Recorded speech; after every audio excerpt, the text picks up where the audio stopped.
हाँ भाई, तो कैसा चल रहा है पढ़ाई आप लोग का? बढ़िया। आज हम पढ़ेंगे फ्लोएम। पिछले क्लास में हम पढ़ चुके हैं जाइलम, और जाइलम के 4 कंपोनेंट होते हैं। कौन कौन से? Tracheids, vessels, xylem parenchyma and xylem fibres. जो जाइलम है ये वाटर कंडक्टिंग टिश्यू है, ये वाटर का कंडक्शन यूनिडायरेक्शनल करता है। वाटर कंडक्शन के लिए most of the living tissue चाहिए या फिर नॉन लिविंग टिश्यू चाहिए? वाटर कंडक्शन के लिए most of the non living tissue चाहिए। ठीक है, तो हम देखे थे कि जाइलम में tracheids, vessel and xylem fibre जो है ना वो नॉन लिविंग है, और उसमें बस एक लिविंग था, वो था कौन? Xylem parenchyma. आज हम पढ़ेंगे फ्लोएम। फ्लोएम्स क्या करता है? फूड का ट्रांसलोकेशन करता है। क्या करता है? फूड का ट्रांसलोकेशन करता है। ट्रांसलोकेशन मतलब फूड का ट्रांसपोर्ट करता है। अगर फूड मटेरियल का ट्रांसपोर्ट होगा तो उसको एक सिंगल टर्म में कहते हैं ट्रांसलोकेशन। क्या कहते हैं? ट्रांसलोकेशन। और वाटर का अगर ट्रांसपोर्ट होता है फ्रॉम रूट टू लीफ या एरियल पार्ट ऑफ प्लांट तो उसको कहते हैं एसेंट ऑफ सैप। क्या कहते हैं? Ascent of SAP. तो आज हम पढ़ेंगे ट्रांसलोकेशन। तो ट्रांसलोकेशन मेन कौन करवाता है? फ्लोएम करवाता है। कहां से कहां? तो इट ट्रांसलोकेट फूड मटेरियल, लिख सकते हैं आप यहाँ पे, it translocate food material, it translocate food material, it translocate food material from site of synthesis या site of production, from site of production to site of what? Site of consumption. Site of consumption or site of storage. Clear? तो site of production से site of consumption या site of storage तक पहुंचाने का काम करता है ये फ्लोएम। ये फ्लोएम है, ये फूड का ट्रांसलोकेशन लीफ से, लीफ क्या है? साइट ऑफ प्रोडक्शन है, लीफ से रूट में करेगा। रूट क्या है? साइट ऑफ कंजम्पशन है। या फिर लीफ से साइट ऑफ प्रोडक्शन से एक नया जहां पे ब्रांच अराइज होगा वहां पे करेगा, जहां पे एपिकल ग्रोथ हो रहा है वहां पे करेगा। इसका मतलब आप देख रहे हैं कि फ्लोएम फूड का ट्रांसलोकेशन नीचे भी कर रहा है, लेफ्ट राइट भी कर रहा है, ऊपर भी कर रहा है ना। यानी ये फूड का ट्रांसलोकेशन मल्टी डायरेक्शनल करता है। क्या करता है? Multi directional. अगर ऑप्शन में मल्टी डायरेक्शनल ना रहे तो बाई डायरेक्शनल भी जा सकता है, लेकिन ज्यादा सही है मल्टी डायरेक्शनल फूड का ट्रांसलोकेशन करता है फ्लोएम। क्लियर? तो लिख देंगे translocation of food, translocation of food क्या होता है? Translocation of food multi directional होता है। क्या होता है भाई? मल्टी डायरेक्शनल होता है। ठीक है, अगर मल्टी डायरेक्शनल ऑप्शन में ना रहे तो फिर हम बाई डायरेक्शनल के साथ जा सकते हैं। क्लियर है? नेक्स्ट, ये जो फ्लोएम है ना ये मेनली 4 सेल से मिलके बना हुआ है, 4 डिफरेंट सेल से मिलके बना हुआ है। Phloem in angiosperm is composed of 4 different types of cells. आपको पता है कि ये भी कॉम्प्लेक्स टिश्यू है, तो complex tissue more than 1 type of cell से मिलके बने होते हैं, और फ्लोएम भी जाइलम के जैसे 4 डिफरेंट टाइप्स ऑफ सेल से मिलके बना हुआ है। सबसे पहला होता है सीव ट्यूब। क्या होता है भाई? सीव ट्यूब, सीव ट्यूब, या इसको बोलते हैं सीव ट्यूब एलिमेंट। क्या कहते हैं? सीव ट्यूब एलिमेंट। आपको पता है इससे सीव ट्यूब्स को जिम्नोस्पर्म में या टेरिडोफाइट्स में हम कहते हैं सीव सेल। क्या कहते हैं? इसी को कहते हैं सीव सेल। ट्यूबुलर फॉर्म अभी नहीं बना है जिम्नोस्पर्म और कहां पे? टेरिडोफाइट्स में। तो gymnosperm and pteridophyte, gymnosperm and pteridophytes में क्या कहते हैं? सीव ट्यूब को सीव सेल कहते हैं। नेक्स्ट है जो एंजियोस्पर्म में मिलता है सीव ट्यूब के अलावा, वो है कॉम्पेनियन सेल। क्या है? Companion cells. Phloem composed of 4 different types of cell. First one is sieve tube element, second one companion cell. इस कंपेनियन सेल का नाम एंजियोस्पर्म में, इस कंपेनियन सेल का नाम एंजियोस्पर्म में तो कंपेनियन सेल है, लेकिन जिम्नोस्पर्म में हम इसको कहते हैं एल्बुमिनस सेल। क्या कहते हैं? Albuminous cell. Albuminous cell in कहा? Gymnosperm, in gymnosperm. तो जिम्नोस्पर्म में हम इसको कहते हैं एल्बुमिनस सेल्स। क्लियर है? नेक्स्ट अपना जो सेल है वो है फ्लोएम पैरेन्काइमा। क्या है? Phloem parenchyma. Phloem parenchyma. और लास्ट है वो है फ्लोएम फाइबर्स। क्या है? Phloem fibres. अब फूड का जब ट्रांसलोकेशन करना है तो यहां पे सर हमको डेड सेल्स चाहिए या फिर लिविंग सेल्स चाहिए? तो यहां पे लिविंग सेल्स चाहिए। क्या चाहिए? लिविंग सेल चाहिए। तो sieve tube, companion cell and phloem, ये तीनों क्या है? लिविंग है। क्या है? लिविंग है। और बस एक डेड है, कौन है वो? Phloem fibres. ये क्या होता है? ये डेड टिश्यू है या डेड सेल्स है। क्लियर? ये है डेड सेल्स। क्लियर है? अब एक एक करके हम सारे फ्लोएम्स के कंपोनेंट को देखेंगे, सभी सेल्स को देखेंगे। तो यहां तक आप नोट डाउन करेंगे और नेक्स्ट हेडिंग देंगे सीव ट्यूब एलिमेंट्स। क्या? Sieve tube element.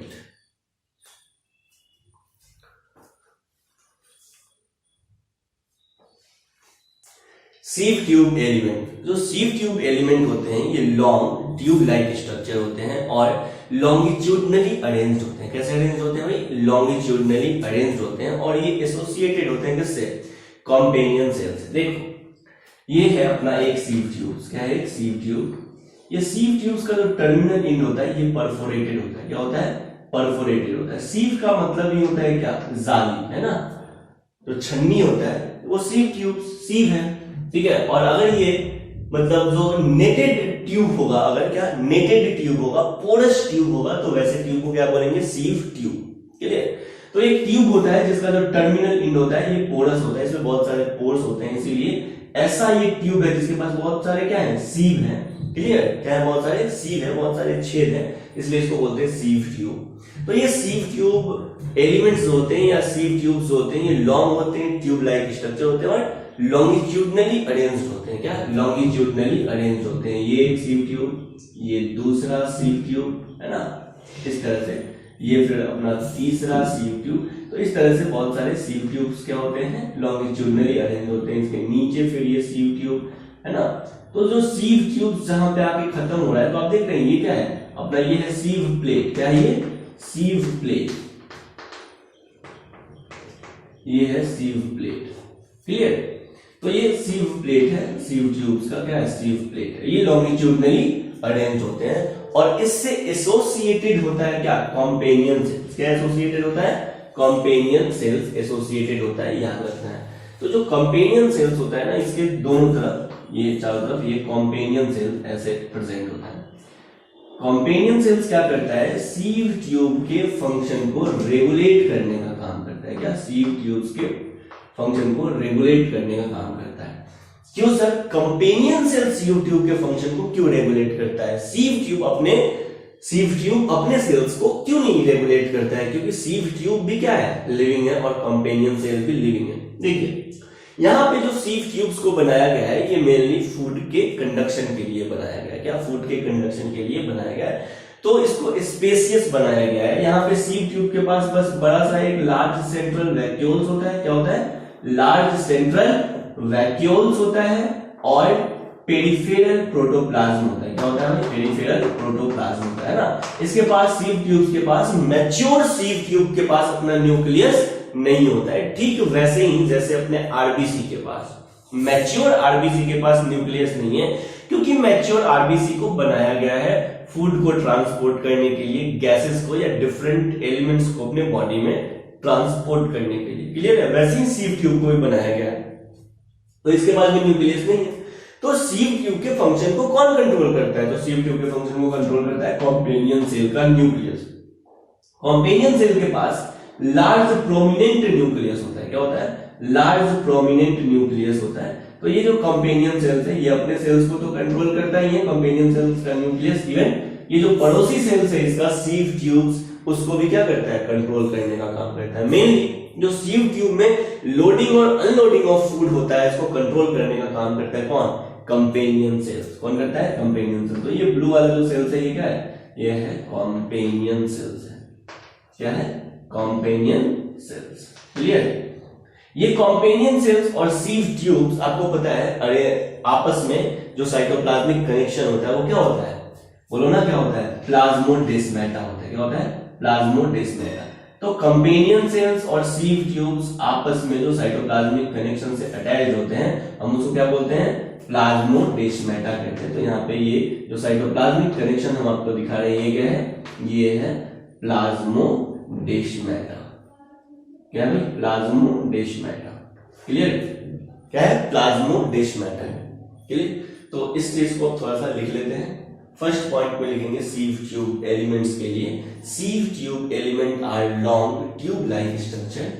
Sieve tube element are long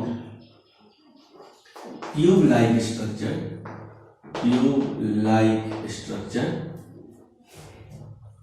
long tube like structure. Clear. Arranged longitudinally and associated with, arranged longitudinally, arranged longitudinally, longitudinally, arranged longitudinally and associated with companion cell, and associated with, and associated with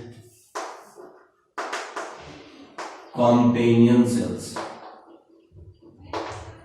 companion cells. Clear. And associated with companion cell. Next, end wall जो sieve tube का होता है वो कैसा होता है, perforated होता है, सीव लाइक होता है। ठीक है। और इस इंड प्लेट्स को, इंड प्लेट को क्या कहते हैं, सीव प्लेट कहते हैं। क्या कहते हैं, सीव प्लेट। तो लिखेंगे नेक्स्ट पॉइंट में, इंड वॉल, इंड वॉल कैसा होता है भाई, perforated in sieve like manner, perforated in sieve like manner, sieve like manner, end wall perforated in sieve like manner form sieve plate, form sieve plate, और ये सीव plate बनाता है। Next point में आप लिख सकते हैं कि सीव ट्यूब्स होता है वो सेंट्रल वैक्यूल्स और पेरिफेरल साइटोप्लाज्म को रखता है, इसके पास न्यूक्लियस नहीं होता है। ठीक है। या मेजर जो सेल ऑर्गेनेल्स होते हैं वो नहीं होते हैं। लिखेंगे mature sieve tubes,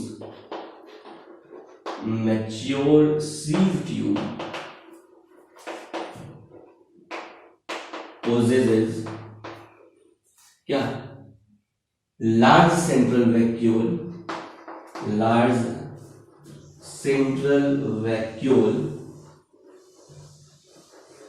large central vacuole and peripheral cytoplasm, and peripheral cytoplasm,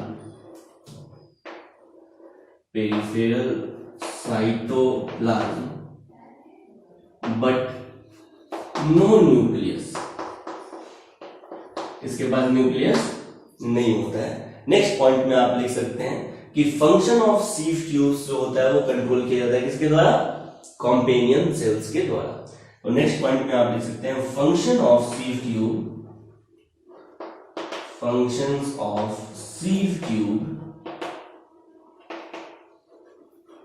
functions of sieve tube controlled by nucleus of, controlled by nucleus of, controlled by nucleus of what, companion cells, companion cells। तो आप यहां तक note down करेंगे सीव tube elements के बारे में। ठीक है। नेक्स्ट इसके बाद हम पढ़ेंगे कॉम्पेनियन सेल्स के बारे में। क्लियर है।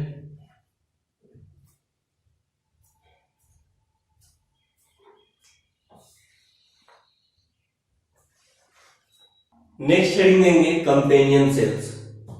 कंपेनियन सेल्स जो है वो स्पेशलाइज्ड पैरेन्काइमेटस सेल्स है, क्लोजली एसोसिएटेड है किससे, सीव ट्यूब एलिमेंट से, और ये दोनों सीव ट्यूब एलिमेंट और कंपेनियन सेल्स आपस में कनेक्टेड है।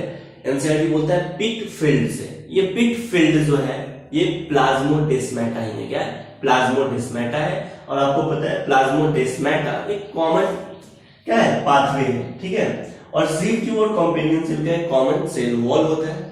ये जो कंपेनियन सेल्स है वो सीव ट्यूब के प्रेशर ग्रेडियंट को मेंटेन करने का काम करता है। क्या? प्रेशर ग्रेडियंट को मेंटेन करने का काम करता है। ये प्रेशर ग्रेडियंट क्या है? ये ऑस्मोटिक प्रेशर ग्रेडियंट का बात हो रहा है। क्या? ऑस्मोटिक प्रेशर ग्रेडियंट का बात हो रहा है। आपको पता है कि ऑस्मोटिक प्रेशर अराइज होता है ड्यू टू सॉल्यूट और solvent, due to solute. Clear है? तो नेक्स्ट है कंपेनियन सेल्स। इसमें फर्स्ट पॉइंट लिखेंगे companion cells are specialized parenchymatous cells. तो ये क्या होते हैं भाई? ये होते हैं specialized parenchymatous cells. Parenchymatous cells specialized parenchymatous cells होते हैं closely associated with sieve tube element. Closely associated with sieve tube element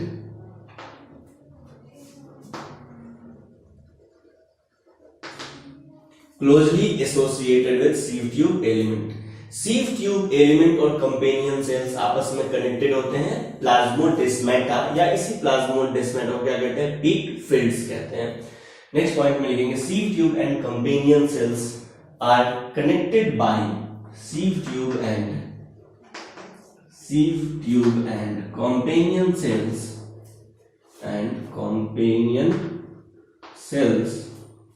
are connected by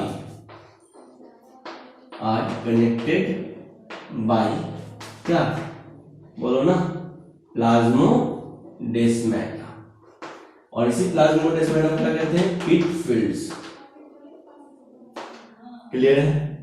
next point में आप लिख सकते हैं कि सीव ट्यूब और कंपेनियन सेल्स के बीच एक कॉमन वॉल होता है, कॉमन लॉन्गिट्यूडनल वॉल होता है। ठीक है। तो ये प्लाज्मोडेस्माटा या फिर कहां पे प्रेजेंट होता है? इस कॉमन वॉल के बीच प्रेजेंट होता है। क्लियर?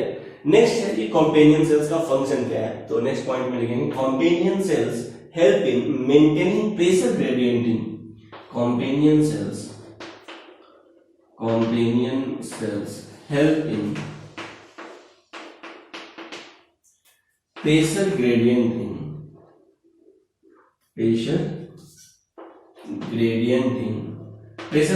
मतलब प्रेशर डिफरेंस, और बात हो रहा है ऑस्मोटिक प्रेशर डिफरेंस का इन सीव ट्यूब।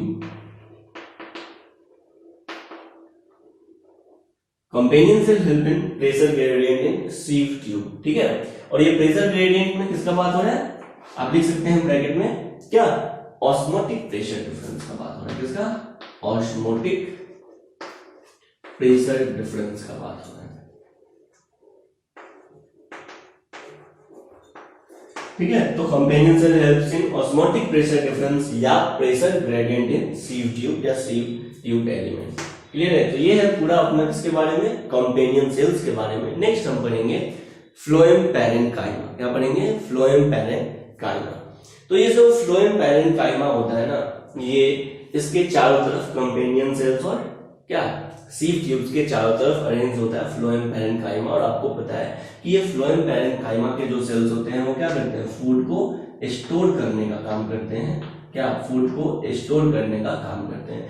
आपको याद है जाइलम पैरेंकाइमा का क्या फंक्शन था? तो सर जाइलम पैरेंकाइमा फूड को स्टोर करता था, जैसे कि स्टार्च, फैट और टैनिन्स। क्या? स्टार्च, फैट और टैनिन। और यहाँ पे फ्लोएम पैरेंकाइमा भी फूड को स्टोर करता है, लेकिन ये रेजिन, लेटेक्स और म्यूसिलेज को करता है। किसको? रेजिन, लेटेक्स एंड म्यूसिलेज को स्टोर करता है। तो आप यहां तक नोट डाउन करेंगे, फिर आगे हेडिंग देंगे फ्लोएम पैरेंकाइमा। नेक्स्ट हेडिंग देंगे फ्लोएम पैरेंकाइमा। फर्स्ट पॉइंट लिखेंगे ये जो फ्लोएम पैरेंकाइमा होता है ये इलोंगेटेड टैपरिंग सिलेंड्रिकल सेल से मिलकर बनता है। और बाकी पैरेंकाइमा के बारे में आपको पता है कि इसके पास डेंस साइटोप्लाज्म होता है, न्यूक्लियस होता है, सेल वॉल सेलुलोज का बना होता है। जो प्लाज्म जो फ्लोएम पैरेन्काइमा सेल्स होते हैं ये आपस में कनेक्टेड होते हैं प्लाज्मोडेस्माटा से। फ्लोएम पैरेन्काइमा स्टोर करता है, अभी तो बताया क्या, रेजिन, लेटेक्स और म्यूसिलेज को। किसको? रेजिन, लेटेक्स एंड म्यूसिलेज को स्टोर करने का काम करता है। उसके बाद लास्ट पॉइंट है, ये जो फ्लोएम पैरेन्काइमा है ये मोनोकॉट स्टेम में एब्सेंट होता है। कहां पे एब्सेंट होता है? मोनोकॉट स्टेम में एब्सेंट होता है, और ये इंपॉर्टेंट है, ठीक है, कि फ्लोएम पैरेन्काइमा मोनोकॉट स्टेम में एब्सेंट होता है। क्लियर? नेक्स्ट, तो फर्स्ट पॉइंट यहां पे लिखेंगे, made up of elongated tapering cylindrical cells. Made up of elongated tapering cylindrical cells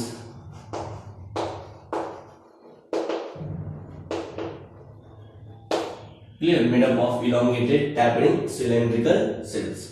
Next point में लिखेंगे have a dense cytoplasm with nucleus, have dense cytoplasm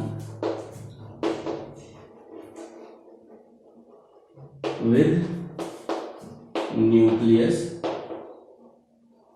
have a dense cytoplasm with nucleus, right. Next point में लिखेंगे cell wall cellulose का बना होता है। Cell wall किसका होता है? सेलुलोज का बना होता है। और आपको पता है कि जो पैरेन्काइमा सेल्स होते हैं उसमें किसी भी तरह का सेकेंडरी डिपोजिशन नहीं होता है सेल वॉल पे। नेक्स्ट है सेल टू सेल कनेक्शन होता है किसके द्वारा? पिट फिल्ट्स के द्वारा या फिर प्लाज्मोडेस्माटा के द्वारा। सेल टू सेल कनेक्शन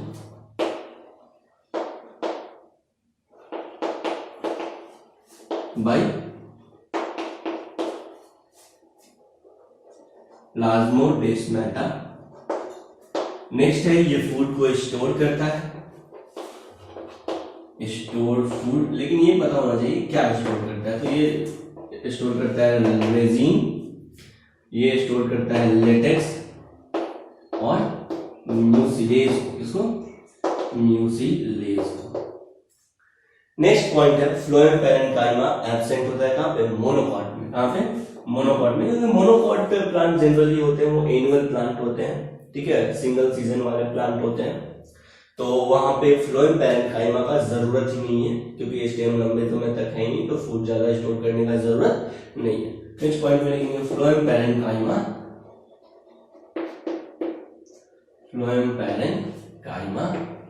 क्या एब्सेंट इन मोनोकॉट स्टेम।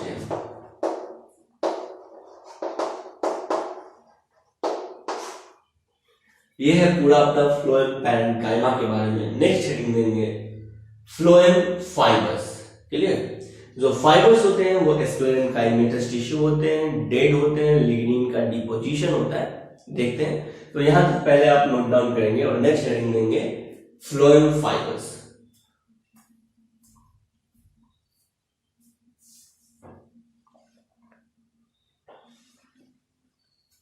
ये जो फ्लोएम फाइबर्स हैं इसको हम कहते हैं बास्ट फाइबर। क्या कहते हैं? बास्ट फाइबर या सेकेंडरी फ्लोएम। तो अगर क्वेश्चन आता है कि बास्ट क्या है, तो आपको जवाब देना है बास्ट क्या है? सेकेंडरी फ्लोएम है। क्या है बास्ट? सेकेंडरी फ्लोएम है। और ये जो बास्ट है ये स्क्लेरेनकाइमेटस सेल्स के बने होते हैं, या जो फ्लोएम फाइबर्स हैं ये स्क्लेरेनकाइमेटस सेल्स के बने होते हैं। फ्लोएम फाइबर्स जो होते हैं वो जनरली जो होते हैं वो सेकेंडरी फ्लोएम होते हैं, क्योंकि प्राइमरी फ्लोएम में फ्लोएम फाइबर्स का फॉर्मेशन नहीं होता है, या बहुत थोड़ा सा होता है, बहुत कम होता है। जो फ्लोएम फाइबर्स होते हैं वो बहुत ज्यादा इलोंगेटेड होते हैं, अनब्रांच्ड होते हैं, और इसका जो एंड होता है पॉइंटेड होता है, निडल के जैसा होता है। सेल वॉल आपको पता है लिग्निफाइड होने के कारण थिक होगा या थिन होगा? तो सेल वॉल लिग्निफाइड होने के कारण थिक होगा। याद रखना है कि phloem fibres mainly secondary phloem में ही प्रेजेंट होते हैं, प्राइमरी फ्लोएम में प्रेजेंट नहीं होते हैं। ये जो फ्लोएम फाइबर्स है या बास्ट फाइबर्स है, इसका आप एग्जांपल पता है, ये जो हम मेनली जो फाइबर्स ऑब्टेन करते हैं जैसे कि जूट हो गया, फ्लैक्स हो गया, हेम्प हो गया, ये कॉमर्शियली ऑब्टेन करते हैं हम इस फाइबर्स को, वो है सेकेंडरी फाइबर्स यानी सेकेंडरी फ्लोएम फाइबर्स। क्लियर है? अगर आप एक साथ फ्लोएम्स के कंडक्टिंग टिश्यू यानी कि यानी कि सीव ट्यूब और कंपेनियन सेल्स है ना, ये दोनों मेनली फूड कंडक्शन में हेल्प करते हैं, फूड ट्रांसलोकेशन में हेल्प करते हैं। इसको हम एक साथ बोलते हैं लैक्टोम। क्या कहते हैं? लैक्टोम। याद है आपको? जाइलम में ट्रैकिट्स और वेसल्स को एक साथ क्या कहते थे? हेड्रोन। और यहाँ पे फ्लोएम में मेनली फूड कंडक्टिंग टिश्यू को क्या कहते हैं? क्या कहते हैं? लैक्टोम कहते हैं। क्या कहते हैं? लैक्टोम। क्लियर है? उसके बाद फिर हम प्राइमरी फ्लोएम का फिर दो पार्ट देखेंगे, प्रोटोफ्लोएम और मेटाफ्लोएम। प्रोटोफ्लोएम आपको पता है जिसका नैरो सेल्स होगा, और मेटाफ्लोएम जिसका लार्ज ल्यूमेन वाला सेल्स होगा। इन सब के बारे में थोड़ा पढ़ना है। नेक्स्ट अब ये पहले हेडिंग देंगे फ्लोएम फाइबर्स। फ्लोएम फाइबर्स यानी मेनली ये कहलाते हैं बास्ट फाइबर्स। क्या कहलाते हैं?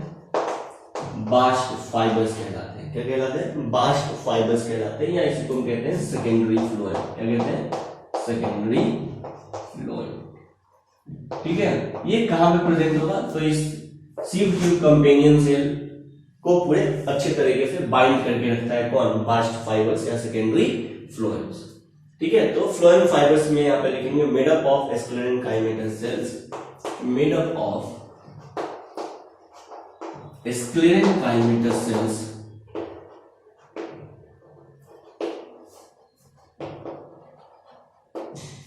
made up of sclerenchymatous cells. Next point में लिखेंगे phloem fibers generally absent in primary phloem.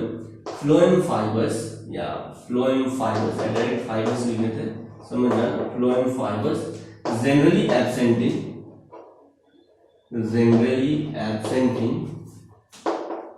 क्या?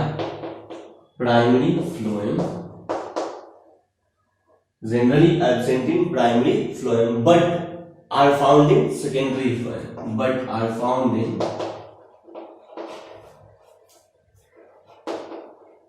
secondary phloem. ये सेकेंडरी फ्लोएम में प्रेजेंट होते हैं। नेक्स्ट पॉइंट में आप देख सकते हैं phloem fibres are much elongated. Phloem fibres are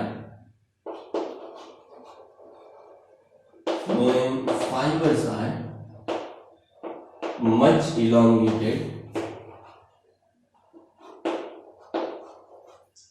Phloem fibers are much elongated, unbranched.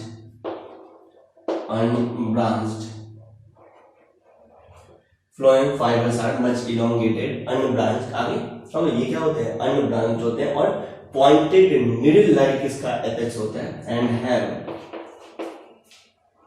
pointed needle like apex. Cell wall thick और लिग्निफाइड होता है।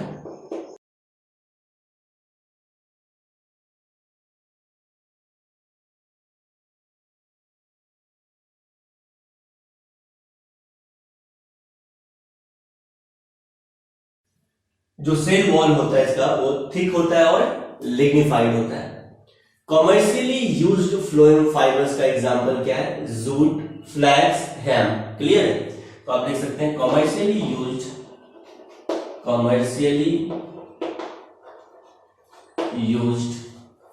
फ्लोएम फाइबर्स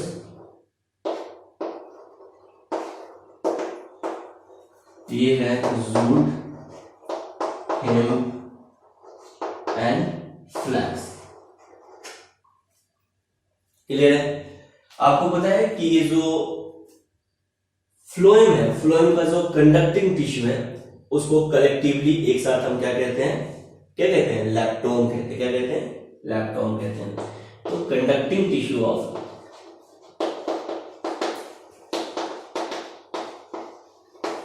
फ्लोएम कलेक्टिवली एक साथ क्या कहलाता है? बोलो ना, ये कहलाता है लैक्टोम। क्या कहलाता है? लैक्टोम। और इस लैक्टोम में मेनली क्या आता है? Sieve tube and companion cells. Clear है? तो यहां तक आप नोट डाउन करेंगे फ्लोएम फाइबर्स के बारे में। फिर आगे देखते हैं कि जो फ्लोएम्स है और मेनली प्राइमरी फ्लोएम्स है, ये दो तरह का होता है, प्रोटोफ्लोएम और मेटाफ्लोएम। पहले आप यहां तक नोट डाउन करें।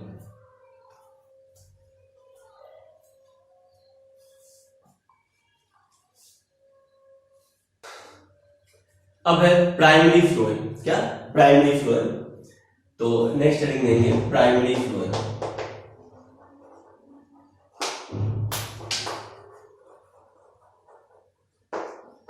प्राइमरी फ्लोएम क्या होता है सर? तो वैसे फ्लोएम जो प्लांट के अर्ली लाइफ में बन जाते हैं, या वैसे फ्लोएम जो प्लांट के साथ जिनका फॉर्मेशन होता है, वैसे फ्लोएम को कहते हैं हम primary phloem. Phloem which is formed first in life of plants, phloem which is formed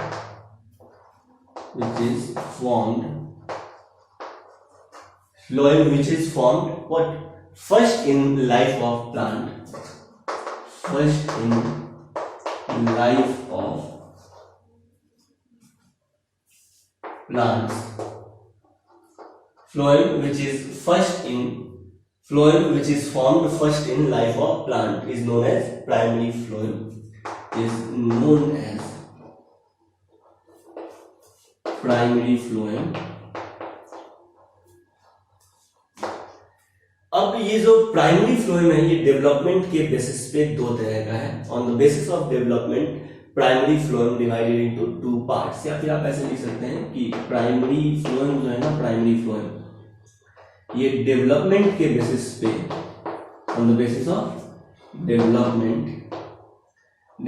के बेसिस पे ये दो तरह के होते हैं। First one is what? Protophloem and second one is metaphloem.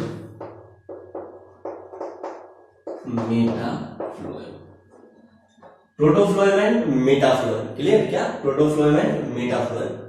अब ये जो प्रोटोफ्लोएम है ना, क्या प्रोटोफ्लोएम ये नैरो सीव ट्यूब्स के साथ बनता है, विद नैरो सीव ट्यूब।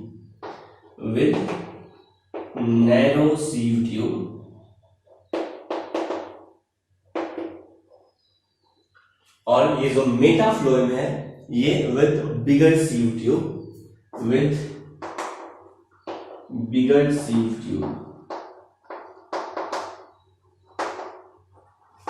ये बिगर सीव ट्यूब्स के साथ बनता है, और प्रोटोफ्लोएम क्या होता है? नैरो सीव ट्यूब्स के साथ बनता है, clear? First formed primary phloem को क्या कहते हैं? Protophloem, and later formed primary phloem को क्या कहते हैं? मेटाफ्लोएम। यहां पे लिखेंगे first formed what? Primary phloem को बोलते हैं प्रोटोफ्लोएम, एंड लेटर फॉर्म्ड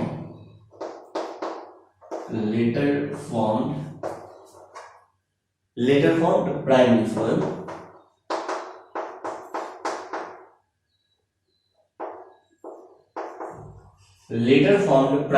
को कहते हैं मेटाफ्लोएम। क्या कहते हैं? मेटाफ्लोएम। अब देखो ये जो सेकेंडरी फ्लोएम है ना, सेकेंडरी फ्लोएम ये वैस्कुलर कैम्बियम से ओरिजिनेट होता है। किससे? वैस्कुलर कैम्बियम से ओरिजिनेट होता है at the time of secondary growth. देखिए होता क्या है कि अगर आप देखते हैं किसी भी स्टेम्स का क्रॉस सेक्शन एरिया, तो यहाँ पे बहुत सारे वैस्कुलर बंडल्स होते हैं। क्या होते हैं? वैस्कुलर बंडल्स होते हैं। अब ये वैस्कुलर बंडल्स के बीच में क्या लैटरल मेरिस्टेमेटिक टिश्यू होता है। क्या होता है? लैटरल मेरिस्टेमेटिक टिश्यू होता है, और इस लैटरल मेरिस्टेमेटिक टिश्यू को बोलते हैं कैम्बियम। क्या कहते हैं? कैम्बियम। और चूंकि ये कैम्बियम वैस्कुलर बंडल्स के बीच में, इसलिए इसको कहते हैं वैस्कुलर कैम्बियम। क्या कहते हैं? Vascular cambium. तो इनिशियली ये वैस्कुलर कैम्बियम पैचेस में होता है, लेकिन जब प्लांट को सेकेंडरी ग्रोथ करना होता है तो ये वैस्कुलर कैम्बियम एक कंप्लीट रिंग बनाता है। क्या बनाता है? एक कंप्लीट रिंग बनाता है। अब ये जो कंप्लीट रिंग बना, ये अगर अंदर की तरफ डिवाइड करेगा तो ये बनाएगा सेकेंडरी जाइलम। क्यों? क्योंकि अंदर की तरफ पहले से ही यहाँ पे जाइलम प्रेजेंट है, प्राइमरी जाइलम प्रेजेंट है, और बाहर की तरफ प्राइमरी फ्लोएम प्रेजेंट है। क्या प्रेजेंट है भाई? प्राइमरी फ्लोएम प्रेजेंट है, क्लियर है? तो यहाँ पे ऐसा कुछ नहीं होता है कि फ्लोएम के बेसिस पे फिर फ्लोएम इंडार चिगजार जैसा, ठीक है? वो बस जाइलम में था। अब ये जो वैस्कुलर कैम्बियम है ना, वैस्कुलर कैम्बियम ये कंप्लीट रिंग बना लिया, कंप्लीट रिंग वैस्कुलर कैम्बियम, ठीक है? अब ये जब बाहर की तरफ ग्रोथ करेगा तो बनाएगा सेकेंडरी फ्लोएम, और ये जब अंदर की तरफ ग्रोथ करेगा तो बनाएगा सेकेंडरी जाइलम। यानी सेकेंडरी फ्लोएम कब ओरिजिनेट होता है, कैसे ओरिजिनेट होता है? तो ये वैस्कुलर कैम्बियम से ओरिजिनेट होता है ड्यूरिंग सेकेंडरी ग्रोथ। तो आप लिख सकते हैं एक लास्ट पॉइंट, क्या सेकेंडरी फ्लोएम, ये हो गया यहां तक, है ना? नेक्स्ट लिख सकते हैं सेकेंडरी फ्लोएम ये एक दूसरा पॉइंट है ना। Secondary phloem originate from vascular cambium, secondary phloem originate from vascular cambium, secondary phloem originate from vascular cambium during secondary growth,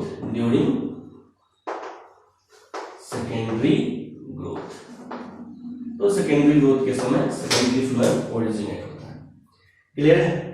तो यहां तक आप नोट डाउन करेंगे इसको, सेकेंडरी फ्लोएम को। क्लियर? उसके बाद अगले क्लास में हम पढ़ेंगे टिश्यू सिस्टम। क्या पढ़ेंगे? Tissue system. तो जो टिश्यू सिस्टम होता है वो मेनली 3 तरह का होता है। एक होता है एपिडर्मल टिश्यू सिस्टम, दूसरा होता है ग्राउंड टिश्यू सिस्टम, और तीसरा होता है वैस्कुलर टिश्यू सिस्टम। क्या? Vascular tissue system. आज के लिए इतना ही। यहां तक आपको एनसीईआरटी पढ़ना है, इवन टिश्यू सिस्टम भी आपको एनसीईआरटी से पढ़ के आना है। अगले क्लास में हम शुरू करेंगे टिश्यू सिस्टम, और टिश्यू सिस्टम में फर्स्ट टिश्यू सिस्टम शुरू करेंगे एपिडर्मल टिश्यू सिस्टम। क्लियर है?